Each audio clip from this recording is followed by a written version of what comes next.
ದೇವೇಂದ್ರ. ಕಳೆದ ಕೆಲವು ವಿಡಿಯೋಗಳಲ್ಲಿ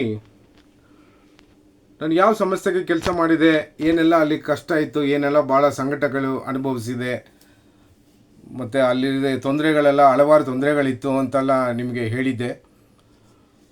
ಬಟ್ ಅದು ನಿಮಗೆ ಯಾವ ಸಂಸ್ಥೆಯಲ್ಲಿ ನಾನು ಮಾಡಿದೆ ಅಂತೇಳಿ ತಿಳಿದಿಲ್ಲ.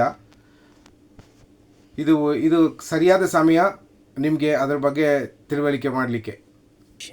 ನಾವು ಒಂದು ಕೆಲಸಕ್ಕೆ ಸೇರಿದಾಗ ಆ ಕೆಲಸ ನಮಗೆ ಸರಿಯಾದ ಕೆಲಸವ, ನಾವು ಸರಿಯಾಗಿ ಒಂದು ಸಂಸ್ಥೆಗೆ ಸೇರಿದೆವ, ಆ ಕೆಲಸ ನಾವು ಎಷ್ಟು ತಗೋತಾರೋ ಅಷ್ಟು ಅದಕ್ಕೆ ನಮಗೆ ತಕ್ಕನೆ ಸಂಬಳ ಸಿಗುತ್ತಾ, ಇಲ್ಲ ಬೇರೆ ಏನಾದರೂ ಮ್ಯಾನೇಜ್ಮೆಂಟ್ ವಿಷಯದಲ್ಲಿ ಏನೋ ತೊಂದರೆ ಇದೆಯಾ, ಮತ್ತು ಈ ಸಮುದಾಯಕ್ಕೆ ನಾವೇನು ಕೇಳಕ್ಕೆ ಬರ್ತೀವಿ, ಇಲ್ಲ ನಿಮ್ಮ ಕೆಲಸಗಳು ನೀವು ಚೆನ್ನಾಗಿ ಮಾಡಿಲ್ವಾ, ಇಲ್ಲ ನಿಮ್ಗೆ ಆ ಕೆಲಸ ಮನಸ್ಸಿಗೆ ಒಪ್ಪಿಲ್ವೋ, ಅಥವಾ ನೀವು ಕೆಲಸ ಮಾಡಿದಂತೆ ನಿಮ್ಮ ಹತ್ರ ಭಾಳ ಕೆಲಸ ತೆಗೆದುಬಿಟ್ಟು ಸಂಬಳ ತುಂಬ ಕಡಿಮೆ ಕೊಡ್ತಾರೋ, ಇದೆಲ್ಲ ನಿಮ್ಮ ಇವರು ಪಕ್ಕದಲ್ಲಿರೋರ ಹತ್ರ, ಇಲ್ಲ ನಿಮ್ಮ ವೆಲ್ ವಿಷರು, ನಿಮ್ಮ ಬೆಸ್ಟ್ ಫ್ರೆಂಡ್ಸ್ ಹತ್ರನೋ ಎಲ್ಲ ಒಂದು ಡಿಸ್ಕಸ್ ಮಾಡಿ ನೀವು ಒಂದು ಯಾವುದೇ ಕಾರಣಕ್ಕೆ ಇದರಿಂದ ಹೊರಗೆ ಹೋಗಬಾರ್ದು, ನಾವು ಮಾಡೋ ರೀತಿಗೆ ಸರಿಯಾ ಅನ್ನೋ ಒಂದು ಅಕ್ನಾಲೇಜ್ಮೆಂಟ್ನ ನಾವನ್ನೇ ಒಂದು ಚೆಕ್ ಮಾಡ್ಕೊಳ್ಳೋಕ್ಕೆ ನಾನು ಪ್ರೀವಿಯಸ್ ವೀಡಿಯೋದಲ್ಲೂ ಹೇಳಿದೆ, ಇದಕ್ಕೆ ಮುಂಚೆ ವೀಡಿಯೋದಲ್ಲೂ ಕೆಲವು ವೀಡಿಯೋಗಳಲ್ಲಿ ಹೇಳಿದೆ.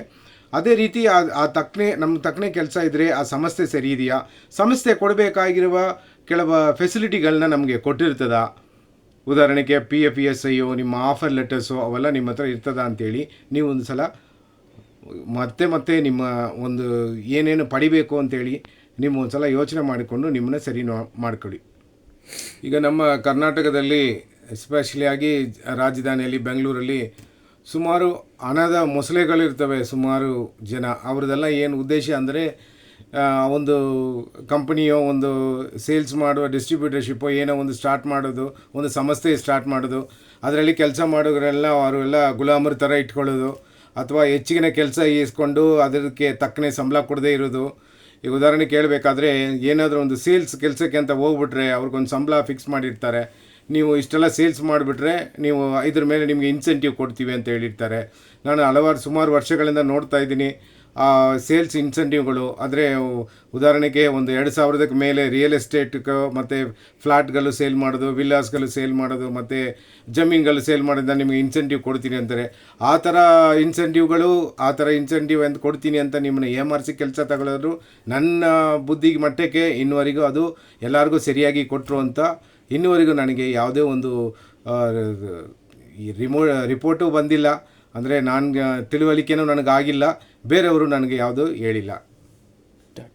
ಮತ್ತು ಯಾವುದೇ ಸಮಸ್ಯೆ ಆದರೂ, ಈಗ ಉದಾಹರಣೆಗೆ ಬೆಂಗಳೂರಲ್ಲಿ ಒಂದು ಸಮಸ್ಯೆ ಇದ್ದರೆ ಕರ್ನಾಟಕ ಗೌರ್ಮೆಂಟಿಂದ, ಕರ್ನಾಟಕ ಸರ್ಕಾರದ ಕೆಲವೊಂದು ಆಣೆಗಳ ಪ್ರಕಾರ, ಪ್ರಾಧಿಕಾರ ಪ್ರಕಾರ ಅವ್ರು ನಡಿಬೇಕು. ಯಾಕಂದರೆ ಕರ್ನಾಟಕದಲ್ಲಿ ಲೈಸೆನ್ಸ್ ಕೊಡಬೇಕಾದ್ರೆ ಅವರು ಕರ್ನಾಟಕ ಸಂಸ್ಥೆಗೆ ಒಂದು ಬೆಲೆ ಕೊಟ್ಟು ನಡೀಬೇಕು. ಆ ಸಂಸ್ಥೆ ಅದರ ಕಂಟ್ರೋಲಲ್ಲಿ ಇರ್ತದೆ. ಇಲ್ಲ ನಾನು ಎಲ್ಲ ಇಂಡಿಯಾ ಫುಲ್ಲಾಗಿ ಇದ್ದೀನಿ, ಬೇರೆ ಸ್ಟೇಟ್ಗಳಲ್ಲಿ ಇದೆ ಅಂತ ಹೇಳಿದರೆ ಅದು ಗೌರ್ಮೆಂಟ್ ಆಫ್ ಇಂಡಿಯಾ ಕೆಳಗೆ ಮಾತ್ರ ಇರಬೇಕು. ಅದು ಅವರನ್ನ ಮತ್ತು ಅವ್ರ ಹೋಲ್ಡಲ್ಲಿ, ಅವರ ಲೈಸೆನ್ಸಿಂಗಲ್ಲಿ ಅವರ ಪ್ರಾಧಿಕಾರಿಗಳು ಮತ್ತು ಸರ್ಕಾರ ಕೆಳಗೆ ಅವರು ಎಲ್ಲದೂ ಒಂದು ಗೌರ್ಮೆಂಟ್ ರೂಲ್ಸ್ ಆ್ಯಂಡ್ ರೆಗ್ಯುಲೇಷನ್ ಕೆಳಗೇ ಈ ಸಂಸ್ಥೆಗಳೆಲ್ಲ ನಡಿಬೇಕು. ಇದನ್ನೇ ಕಾನೂನು ಹೇಳುತ್ತೆ. ಇದನ್ನು ನಾನು ಎಲ್ಲರಿಗೂ ತಿಳಿಸಿದ್ದೀನಿ. ಈ ತಿಳುವಳಿಕೆಯಿಂದ ನಿಮಗೆ ಯಾವ ಥರ ಹೆಚ್ಚಿನ ಮಾಹಿತಿ ನಿಮಗೆ ಬೇಕಾಗುತ್ತೆ, ನನ್ನ ಒಂದು ಸ್ಟೋರಿನೂ ಇದರಲ್ಲಿ ಹೆಂಗೆ ಕನೆಕ್ಟ್ ಆಗುತ್ತೆ ಅಂತ, ನಾನು ಪಟ್ಟಿದ್ದ ಕಷ್ಟಗಳೇನು, ನನಗೆ ಸಿಕ್ಕದೇ ಇರೋದೇನು, ನನಗೇನೇನು ಸಿಕ್ಕಿದೆ, ನಾನು ಜೀವನದಲ್ಲಿ ತಪ್ಪು ಮಾಡಿದ್ದೀನಾ, ಇಲ್ಲ ಸರಿಯಾಗಿ ಹೋಗ್ತಾ ಇದ್ದೀನಾ, ಇಲ್ಲ ನನಗೆ ಏನು ಪ್ರತಿಫಲ ಸಿಗುತ್ತೆ ಅಂತ ಹೇಳಿ ಈ ವಿಡಿಯೋದಲ್ಲಿ ನಿಮ್ಗೆ ಎಲ್ಲರಿಗೂ ನಾನು ತಿಳುವಳಿಕೆ ಮಾಡ್ತೀನಿ.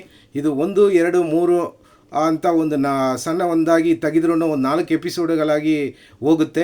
ದಯವಿಟ್ಟು ಇದು ಒಂದು ತಪ್ಪದೇ ವೀಕ್ಷಿಸಿ.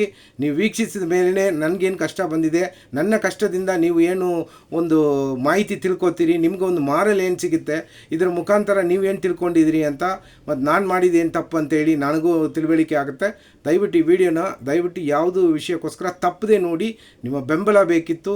ನಮ್ಮ ಜನರಿಗೆ, ನಮ್ಮ ಕರ್ನಾಟಕ ಜನರಿಗೆ ಯಾವುದೇ ಥರ ಮೋಸ ಆಗಬಾರ್ದು. ಮತ್ತು ಪ್ರತಿಯೊಬ್ಬರಿಗೆ ಒಂದು ಐಡೆಂಟಿ ಇದೆ ಈ ಸೊಸೈಟಿಯಲ್ಲಿ. ನಾನಂತಿಲ್ಲ, ಯಾರೇ ಆದ್ರೂ ಎಲ್ಲರೂ ಮನುಷ್ಯರಯ್ಯ. ಇವರಿಗೆ ಒಂದು ಐಡೆಂಟಿ ಇದೆ. ಇದನ್ನು ಯಾವುದೇ ಕಾರಣಕ್ಕೂ ನಾವು ಕಳಚ್ಕೋಬಾರ್ದು. ಬೇರೆಯವರು ಇದನ್ನು ನಮ್ಮ ಆಸೆಗಳನ್ನ ಅವರು ಅದನ್ನು ಅಳಿಸಬಾರ್ದು, ಅಂದರೆ ಅದನ್ನು ನಿರಾಸೆ ಮಾಡಬಾರ್ದು ಅಂತ ನಿಮ್ಮನ್ನೆಲ್ಲ ಭಾಳ ತಾಳ್ಮೆಯಿಂದ ಕೇಳ್ಕೊತೀನಿ. ಕಾನೂನು ಪ್ರಕಾರ 8 ಗಂಟೆ ಕಾಲ ಒಬ್ಬರು ಕೆಲಸ ಮಾಡಬೇಕು. ಕೆಲವೊಂದು ಸಂಸ್ಥೆಗಳಲ್ಲಿ 9 ಅವರ್ ಇಟ್ಕೋತಾರೆ, 10 ಅವರ್ ಮಾಡಿಸ್ತಾರೆ. ಕೆಲವು ಜಾಗದಲ್ಲಿ 12 ಅವರ್ನೂ ಕೆಲಸ ತೆಗಿತಾರೆ. ಈ ಕೆಲಸ ತೆಗೆದಕ್ಕೆ ತಕ್ಕನೆ ನಮಗೆ ಸಂಬಳ ಸಿಗುತ್ತಾ? ಅಧಿಕಾರಿಗಳು ನಮ್ಮನ್ನ ರೆಕಗ್ನೈಸ್ ಮಾಡ್ತಾರಾ? ಇದೆಲ್ಲ ಬಿಟ್ಟು ನಾವು ಮನೆ ಬಿಟ್ಟು ಬೇರೆ ಎಲ್ಲನೂ ಬಿಟ್ಟು ಒಂದು ಜಾಗದಲ್ಲಿ ನಾವು 10 ಗಂಟೆನೋ 12 ಗಂಟೆ ಕೆಲಸ ಮಾಡುವಾಗ ಅದಕ್ಕೆ ನಿಮಗೆ ಒಳ್ಳೆ ಬೆಂಬಲ ಸಿಗುತ್ತಾ? ಅವ್ರ ಕಡೆಯಿಂದ ಸಪೋರ್ಟ್ ಸಿಗುತ್ತಾ? ಅಥವಾ ನಿಮಗೆ ಅದು ರೆಕಗ್ನೈಸೇಷನ್ ಅಂದರೆ ಅವರು ತಿಳುವಳಿಕೆ ಮಾಡ್ಕೋತಾರಾ? ನಾವೆಲ್ಲ ಕಷ್ಟ ಬೀಳ್ತೀವಿ, ಈಗ ಇದಕ್ಕೋಸ್ಕರ ಒಂದು ಕಷ್ಟ ಮಾಡ್ತಾರೆ ಅಂತ ಅದಕ್ಕೆ ತಕ್ಕನೆ ಸಂಬಳನೂ ಮತ್ತು ನಿಮ್ಗೆ ಅದಕ್ಕೆ ತಕ್ಕನೆ ಸಿಗಬೇಕಾಗಿರೋ ಬೋನಸ್ಗಳು ಮತ್ತು ಎಲ್ಲ ಬಂದು ನಿಮ್ಮನ್ನ ಸೇರುತ್ತಾ ಅಂತೇಳಿ ನೀವು ಪದೇ ನಿಮ್ಮೊಟ್ಟಿಗೆ ಇರೋರ್ನ ಹತ್ರ ಯಾರ ಹತ್ರ ಕ್ಲೋಸ್ ಆಗಿರ್ತೀರೋ ಅವ್ರ ಹತ್ರ ಎಲ್ಲ ಚೆಕ್ ಮಾಡಿಕೊಳ್ಳಿ. ಆದರೆ ಒಂದು ಕನ್ಸಲ್ಟೆಂಟ್ ಲೇಬರ್ ಕನ್ಸಲ್ಟೆಂಟ್ ಯಾರು ಇದ್ರೂ ಅವ್ರನ್ನ ಕೇಳಿ ಮತ್ತು ಅವ್ರ ಬಗ್ಗೆ ತಿಳ್ಕೊಂಡು ಏನೇನೆಲ್ಲ ನಮಗೆ ಸಿಗಬೇಕು, ಯಾವ ಥರ ಮಾಹಿತಿಗಳು ನಮಗೆ ಕೈಗಲ್ಲೇ ಇರಬೇಕು ಅಂತೇಳಿ ನೀವು ತಿಳ್ಕೊಳ್ಳೋದು ಭಾಳ ಒಳ್ಳೆಯದು. ನಾನು 1ನೇ ತಾರೀಕು 8ನೇ ತಿಂಗಳು 2012ರಲ್ಲಿ Adyar Anandabhavan sweets India private ಲಿಮಿಟೆಡ್ಗೆ ಮ್ಯಾನೇಜರ್ ಆಗಿ ಕೆಲಸಕ್ಕೆ ಸೇರಿದೆ. ಅದರಲ್ಲಿ ಎಲ್ಲ ಮ್ಯಾನೇಜರ್ಗಳ ಅಂದರೆ ಕ್ಲಸ್ಟರ್ಸ್ ಮ್ಯಾನೇಜರ್, ಆಪ್ರೇಷನ್ಸ್ ಮ್ಯಾನೇಜರ್ ಆಗಿ ನಾನು ಕೆಲಸಕ್ಕೆ ಸೇರಿದೆ. ಆ ಕೆಲಸ ಏನಂದರೆ ನನಗೆ ಮೊದಲನೇ 5 ಬ್ರಾಂಚ್ ಕೊಟ್ಟಿದ್ದರು. 5 ಬ್ರಾಂಚ್ ಒಳಗೆ ನಡೆಯುತ್ತಿರುವ ಡೇ ಟು ಡೇ ಆ್ಯಕ್ಟಿವಿಟೀಸ್, ಅಂದರೆ ಪ್ರತಿ ದಿವಸಕ್ಕೂ ಏನಾಗಬೇಕು, ಯಾವ ಥರ ರೆಸ್ಟೋರೆಂಟ್ ತಯಾರಾಗಬೇಕು, ಯಾವ ಥರ ಪದಾರ್ಥಗಳೆಲ್ಲ ತಯಾರಾಗುತ್ತೆ ಅವ್ರಿಗೆ, ಮತ್ತು ಫುಡ್ ಹ್ಯಾಂಡ್ಲರ್ಸ್ಗೆ ಬೇಕಾಗಿದ್ದ ಮಾಹಿತಿಗಳು, ಅವ್ರಿಗೆ ಬೇಕಾದ ಟ್ರೈನಿಂಗ್ಸು, ಮತ್ತು ಅವ್ರಿಗೆ ಬೇಕಾದ ಹೈಜೀನ್ ಮೆಥಡಾಲಜಿ, ಹೆಂಗೆ ಫುಡ್ ಸರ್ವ್ ಮಾಡೋದು, ಫುಡ್ ಎಷ್ಟು ಟೆಂಪ್ರೇಚರಲ್ಲಿ ಇಟ್ಕೋಬೇಕು, ಮತ್ತು ಫುಡ್ ಕೊಡೋರು ಯಾವ ರೀತಿ ಇರಬೇಕು, ಅವರ ಪರ್ಸ್ನಲ್ ಹೈಜೀನು, ಮತ್ತು ಅವರು ಯಾವ ಥರ ಸ್ವಚ್ಛತೆಯಿಂದ ಇರಬೇಕು, ಸ್ವಚ್ಛತೆಯಿಂದ ಹೆಂಗೆ ಒಂದು ಜಾಗನ ಮೇಂಟೈನ್ ಮಾಡೋದು, ಮತ್ತು ಆ ಫುಡ್ನ ಹೆಂಗೆ ಸರ್ವ್ ಮಾಡಬೇಕು, ಎಷ್ಟು ಬಿಸಿಯಲ್ಲಿ ಇಟ್ಕೋಬೇಕು, ಟೆಂಪ್ರೇಚರಲ್ಲಿ ಇಟ್ಕೋಬೇಕು, ಅದು ಯಾವ ಮೂಲಕ ನಾವು ಒಂದು ಒಳ್ಳೆ ಹೈಜೀನಾಗಿ ಹ್ಯಾಂಡಲ್ ಮಾಡುವುದಂತ ಪ್ರತಿಯೊಂದು ಅಂದರೆ ಡೇ ಟು ಡೇ ಎಂಟೈರ್ ಆಪ್ರೇಷನ್ನು ನನಗೆ 5 ಬ್ರಾಂಚಸ್ಗಳಲ್ಲಿ ಮಾಡಲಿಕ್ಕೆ ಈ ಒಂದು ಅವಶ್ಯಕತೆ ಕೊಟ್ಟಿದ್ದರು. ಈ 5 ಬ್ರಾಂಚ್ಗಳು ನಾನು ಭಾಳ ಚೆನ್ನಾಗಿ ನೋಡಿಕೊಂಡು ಅದರಲ್ಲಿ ಯಾವುದೇ ತಪ್ಪು ಬಂದ್ರೇನೋ ಅವ್ರಿಗೆ ಹೆಂಗೆ ಒಂದು ಮಾರ್ಗದರ್ಶನ ಕೊಡಬೇಕು ಅಂತ ಹೇಳಿ ಎಲ್ಲ ಮಾಡ್ತಾ ಹೋಗ್ತಾ ಇದೆ ಟೈಮ್ ಟು ಟೈಮು. ಸೊ ಅದರಿಂದ ಮ್ಯಾನೇಜ್ಮೆಂಟ್ ಏನು ಮಾಡಿತ್ತು, ಇನ್ನೂ ದೊಡ್ಡ ಬ್ರಾಂಚ್ಗಳಾದ ಇನ್ನೂ 2 ಬ್ರಾಂಚಿನ ಸೇರಿ, ಅಂದರೆ ಈ ಕಡೆಯಿಂದ ಬೇರೆ ಬ್ರಾಂಚ್ಗಳನ್ನ 7 ದೊಡ್ಡ ಬ್ರಾಂಚ್ಗಳನ್ನ ಕೊಡ್ತಿದ್ರು.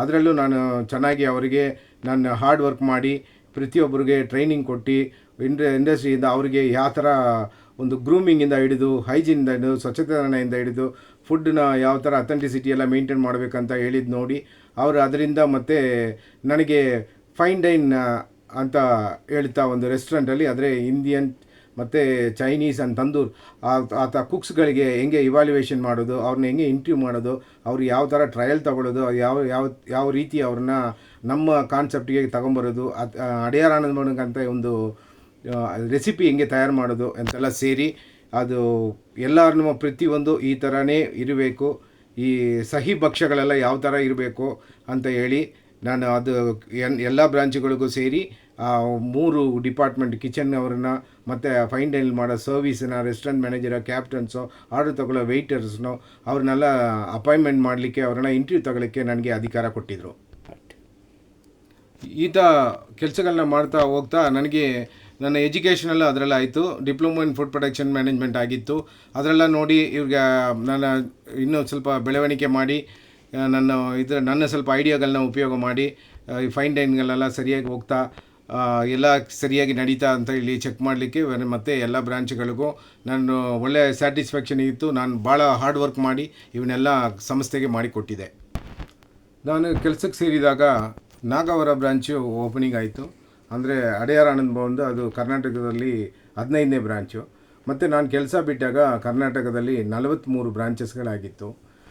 ಇದು ಇತ್ತೀಚೆಗೆ ನಾವು ನಡೆದಿದ್ದು ಮತ್ತು ನಮ್ಮ ಕೊಲೀಗ್ಸು ಮತ್ತು ನಮ್ಮ ಇನ್ನು 2-3 ಸೀನಿಯರ್ ಜೊತೆ ಸೇರಿ ಒಂದು ಎಲ್ಲ ಬ್ರಾಂಚ್ಗಳು ಓಪನ್ ಆಗ್ತಾ ಯಾರೆಲ್ಲ ಬೇಕಾಗಿದ್ದಾರೆ, ಜನರನ್ನ ಸೋರ್ಸ್ ಮಾಡೋದು, ಯಾವ ಥರ ರೆಫರೆನ್ಸಲ್ಲಿ ತಗೊಳ್ಳೋದು, ಯಾರು ಕೆಲಸ ಮಾಡ್ತಿದ್ದ ಬ್ರಾಂಚ್ಗಳಲ್ಲಿ ಯಾರಾಗ ಬೆಟ್ರಾಗಿದ್ದಾರೆ, ಯಾರು ಒಳ್ಳೆ ಪ್ರಾಮಿನೆಂಟ್ ಆಗಿದ್ದಾರೆ, ಅವ್ರು ಯಾರು ಇಂಟ್ರೆಸ್ಟ್ ತೋರಿಸ್ತಾರೆ, ಅವ್ರನ್ನೆಲ್ಲ ನಾವು ಐಡೆಂಟಿಫೈ ಮಾಡಿ ಆದರೆ ಕೆಲವು ತಲಕಿದ್ದ ಕೆಲಸಗಳನ್ನ ಮಾಡಿದವ್ರನ್ನೆಲ್ಲ ಸ್ವಲ್ಪ ಬೆಟರ್ಮೆಂಟ್ ಮಾಡಿ ನೆಕ್ಸ್ಟ್ ಲೆವೆಲ್ಗೆ ತಗೊಂಡೋಗಿ ಅವ್ರಿಗೆ ರೆಕ್ರೂಟ್ ಮಾಡಿ ಕೊಡೋಕ್ಕೆ ಮ್ಯಾನೇಜ್ಮೆಂಟಿಗೆ ಫುಲ್ ಆ್ಯಂಡ್ ಫುಲ್ ಸಪೋರ್ಟ್ ಆಗಿದ್ದು.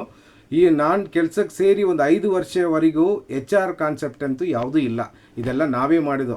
ಅಂದರೆ ನಾವು ನಮ್ಮ ಕೊಲೀಗ್ಸ್ ಎಲ್ಲ ಸೇರಿ 5 ವರ್ಷಕ್ಕೆ ಎಷ್ಟು ಬ್ರಾಂಚ್ಗಳು ಓಪನ್ ಆಯಿತು ಅಷ್ಟು ಬ್ರಾಂಚ್ಗಳಿಗೆ ಸ್ಟಾಫ್ಗಳನ್ನ ನಾವು ಇದೇ ಥರ ಮ್ಯಾನೇಜ್ಮೆಂಟ್ ಸಪೋರ್ಟಿಂದ ತಗೊಂಡು ಅವರಿಗೆ ಎಲ್ಲರಿಗೂ ಬೇರೆ ಬೇರೆ ಜಾಗಕ್ಕೆ ಹಾಕಿ ಅವ್ರನ್ನ ಮುಂದೆ ಒರೆಸಿದೋ ಜೀವನದಲ್ಲಿ. ಅವ್ರನ್ನ ಐಡೆಂಟಿಫಿಕೇಷನ್ ಮಾಡೋದು, ಯಾರು ಬೆಟರ್ ಕೆಲಸ ಕೊಡ್ತಾರೆ, ಯಾರು ಔಟ್ಪುಟ್ ಚೆನ್ನಾಗಿರುತ್ತೆ ಅಂತೇಳಿ ಅವ್ರನ್ನೆಲ್ಲ ನಾವು ಐಡೆಂಟಿಫೈ ಮಾಡಿ ಸಂಸ್ಥೆಗೆ ಒಳ್ಳೆ ಹಾರ್ಡ್ ವರ್ಕ್ ಮಾಡಿ ಅವ್ರಿಗೆ ಸಪೋರ್ಟ್ ಆಗಿದ್ದು. ಬೆಟರ್ ಸ್ಟಾಫ್ನ, ಸ್ಕಿಲ್ಡ್ ಸ್ಟಾಫ್ನ, ಯಾರು ಒಂದು ಸ್ಟಾಫು ಬಂದು ಸ್ಕಿಲ್ಡ್ ಆಗಿದ್ದಾರೆ ಅಂತ ಐಡೆಂಟಿಫೈ ಮಾಡಿ ಬೆಟರ್ ಸ್ಟಾಫ್ನ ಅವರಿಗೆ ನಾವು ರೆಪ್ರೆಸೆಂಟೇಟ್ ಮಾಡಿ ಕಂಪನಿ ಮುಂದೆ ಒರೆಸೋಕ್ಕೆ ಭಾಳ ಅವರಿಗೆ ಸಾಥ್ ಕೊಟ್ಟಿದ್ದೀವಿ. ಆ ಥರ ಕೆಲಸಗಳು ಮಾಡೋದು ಮುಂದೆ ಬೆಳವಣಿಗೆಯಲ್ಲಿ. ಸೊ 5 ವರ್ಷಕ್ಕೆ ಯಾವುದೇ HR ಇಲ್ಲದೆ ಈ ಥರ ಎಲ್ಲ ಪ್ರಮೋಷನ್ಸು ಮತ್ತು ಎಲ್ಲ ಪ್ರತಿಯೊಂದು ಹೋಗ್ತಾಯಿತ್ತು. ನಾವು ಇದೆಲ್ಲ ನಮ್ಮ ಇಂಡಿಪೆಂಡೆಂಟಾಗಿ ಮಾಡಿದ ನಮಗೆ ಇನ್ನೂ ಸ್ವಲ್ಪ ಹೆಚ್ಚಿನ ಐಡಿಯಾಗಳು ಬಂದಿತ್ತು. ಇದನ್ನು ದಾಟಿ ಅಟ್ರಿಷನ್ ಲೆವೆಲು ಮತ್ತು ಸ್ಟಾಫ್ಗೆ ಯಾವುದೇ ಥರ ಸ್ಕೇರ್ಸಿಟಿ ಇದ್ದಿಲ್ಲ.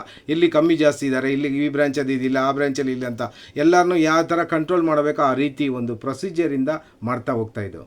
ಈ 15ನೇ ಬ್ರ್ಯಾಂಚಿಂದ 43 ಬ್ರಾಂಚ್ ಆಗುವ ತನಕ ನಾನು ಕೆಲಸ ಮಾಡಿದ್ದು. ನನ್ನ ಜೊತೆ ನನ್ನ 2 ವೀಲರ್ನು ಎಲ್ಲ ಬೇರೆ ಬೇರೆ ಬ್ರಾಂಚ್ಗಳಿಗೆ ಓಡಾಡಬೇಕು ಅಂತ ನನ್ನ 2 ವೀಲರ್ನು ಉಪಯೋಗ ಮಾಡಿದ್ದು. ನನ್ನ ಪರ್ಸ್ನಲ್ ಮೊಬೈಲ್ನ ಉಪಯೋಗ ಮಾಡಿದೆ, ಪರ್ಸ್ನಲ್ ನಂಬರ್ನ ಉಪಯೋಗ ಮಾಡಿದ್ದು, ಪರ್ಸ್ನಲ್ ಇಂಟರ್ನೆಟ್ಗಳನ್ನ ಉಪಯೋಗ ಮಾಡಿದೆ. ಮತ್ತು ಈ ಬ್ರಾಂಚ್ಗಳಲ್ಲಿ ನಾವು ಯಾವುದೇ ಬ್ರಾಂಚ್ ಓಪನ್ ಆಗಿದ್ರೂ ಆ ಬ್ರಾಂಚಿಗೆ ತಕ್ಕನೆ ಸ್ಟಾಫ್ಗಳನ್ನ ರೆಡಿ ಮಾಡ್ತಿದ್ದೋ. ಓಪನಿಂಗ್ ಟೈಮಲ್ಲಿ ಆ ಬ್ರಾಂಚ್ಗಳಿಗೆ ಹೋಗಿ ಕನಿಷ್ಠ ಅಂದರೆ ಒಂದು 10 ದಿವಸ ಅಲ್ಲಿ ಸ್ಟೇ ಮಾಡಿ ಯಾವ ಥರ ಪ್ರಾಕ್ಟೀಸ್ಗಳನ್ನ ಅವ್ರಿಗೆ ತರಬೇಕು, ಹೊಸ ಬ್ರಾಂಚ್ಗಳಲ್ಲಿ ಅವ್ರಿಗೆ ಟ್ರೈನಿಂಗ್ ಮಾಡೋದು, ಬ್ರೀಫಿಂಗ್ ಮಾಡೋದು, ಯಾವ ಡಿಪಾರ್ಟ್ಮೆಂಟ್ಗಳಲ್ಲಿ ಅಲ್ಲಿ ವೀಕ್ ಆಗಿದ್ದಾರೆ ಅವ್ರನ್ನ ಸರಿ ಮಾಡೋದು, ಬೆಟರ್ಮೆಂಟ್ ಮಾಡೋದು, ಹೊಸ ಸ್ಟಾಫ್ಗಳನ್ನ ಅವ್ರನ್ನ ಒಂದು ದಾರಿಗೆ ತರೋಕ್ಕೆ, ಅವರಿಗೆ ಒಂದು ಮಾಹಿತಿ ಕೊಡೋಕ್ಕೆ, ಒಂದು ಟ್ರೈನಿಂಗ್ ಕೊಡೋಕ್ಕೆ ನಾವು ನಮ್ಮ ಕೊಲೀಗ್ಸ್ ಜೊತೆ ಒಂದು ಮಿನಿಮಮ್ ಅಂದರೆ 15 ಡೇಸ್ ಒಂದು ಓಪನಿಂಗ್ ಬ್ರಾಂಚಸ್ ಆಗಿ ನಾವು ಅಲ್ಲಿ ಸ್ಟೇ ಮಾಡಿ ಅವ್ರಿಗೆಲ್ಲ ಎಲ್ಲ ಥರ ಮಾಹಿತಿಗಳನ್ನ ಕೊಡ್ತಾಯಿದ್ದೆ. ಈ ಥರ ಎಲ್ಲ ಬ್ರಾಂಚ್ಗಳು ಒಂದೇ ಥರ ಇರಲ್ಲ. ಒಂದು ಬ್ರಾಂಚ್ ದೊಡ್ಡದಾಗಿರ್ತದೆ, ಡಿಫ್ರೆಂಟ್ ಸಣ್ಣದಾಗಿರ್ತದೆ, ಡಿಫ್ರೆಂಟ್ ಡಿಸೈನಲ್ಲಿರ್ತದೆ, ಅಂದರೆ ಆ್ಯಂಬಿಯನ್ಸ್ ಬೇರೆ ಇರ್ತದೆ. ಅದರಲ್ಲಿ ಯಾವ ಥರ ಫುಡ್ಗಳನ್ನ ಅವರಿಗೆ ಯಾವ ಥರ ಮಾಹಿತಿಯಿಂದ ಕೊಡಬೇಕು, ಯಾವ ಥರ ಗಾರ್ನಿಷ್ ಮಾಡಬೇಕು, ಪ್ರೆಸೆಂಟೇಷನ್ ಯಾವ ಥರ ಇರಬೇಕು, ಇವೆಲ್ಲ ಟ್ರೈನಿಂಗೆಲ್ಲ ಕೊಟ್ಟು ನಾವು ಬೆಳಗ್ಗೆ ಸ್ಟಾರ್ಟ್ ಮಾಡಿದ ಬೆಳಗ್ಗೆ 7 ಗಂಟೆಗೆ ರೆಸ್ಟೋರೆಂಟ್ ಸ್ಟಾರ್ಟ್ ಆಯಿತು ಅಂದರೆ ರಾತ್ರಿ ಹೊತ್ತು 11 ಗಂಟೆಗೆ ಅಂತ ಸ್ಟ್ಯಾಂಡರ್ಡ್ ಟೈಮಿಂಗ್ ಇದೆ. ಬಟ್ ಅದರಲ್ಲಿ ಕಸ್ಟಮರ್ ಹತ್ರ ನಾವು ರೂಢಾಗಿರೋಕ್ಕಾಗಲ್ಲ, ಅದು ಟೈಮ್ಗೆ ಹೆಚ್ಚಿಗೆ ಆಗುತ್ತೆ. ನೈಟಲ್ಲಿ ಸ್ಟಾಕ್ ಕ್ಲೋಸ್ ಮಾಡಿ ಮತ್ತು ಕ್ಲೋಸಿಂಗ್ ಮಾಡಿಷ್ಟು ಹೋಗೋದಷ್ಟು ಇನ್ನೂ 1 ಅವರ್ 1.5 ಅವರ್ 2 ಅವರ್ಸ್ ಹೆಚ್ಚಿಗೆ ಆಗುತ್ತೆ. ಅಂದರೆ 11ರಿಂದ 12 ಗಂಟೆ 1 ಗಂಟೆ ಆ ಥರ ಮಾಹಿತಿ ಆಗುತ್ತೆ. ಮತ್ತು ಯಾಕೆ ಅಷ್ಟೆಲ್ಲ ಕ್ಲೀನ್ ಮಾಡಿ ಪರ್ಫೆಕ್ಷನಾಗಿ ಹೋಗ್ಬೇಕಂದ್ರೆ ಮತ್ತೆ ಮಾರನೆಗೆ ಬಂದಾಗ ಅದು ಸ್ವಲ್ಪ ಸ್ವಚ್ಛತೆತನದಿಂದ ಇದ್ದರೆ ಮಾತ್ರ ಕಸ್ಟಮರ್ಗಳು ಬರಬೇಕು, ಅವ್ರಿಗೆ ಅನನುಕೂಲ ಇಲ್ಲದೆ ನೋಡ್ಕೊಳ್ಳೋಕ್ಕೂ ಆಗೋದು. ಸೊ ಆ ರೀತಿ ಬೆಳಗ್ಗೆ ಬರೋಕ್ಕೆ, ಅದು ಬೆಳಗ್ಗೆ ಓಪನಿಂಗ್ ಈಸಿ ಆಗಬೇಕು ಅಂತೇಳಿ ಬ್ಯಾಕ್ ಎಂಡಲ್ಲಿ ರಾತ್ರಿ ಹೊತ್ತು ನಿಂತು ಕೆಲಸ ಮಾಡಿ ಬೆಳಗ್ಗೆ ಬಂದು ಓಪನಿಂಗನ್ನು ನಾವು ನೋಡ್ತಾ ಇದ್ದೆವು.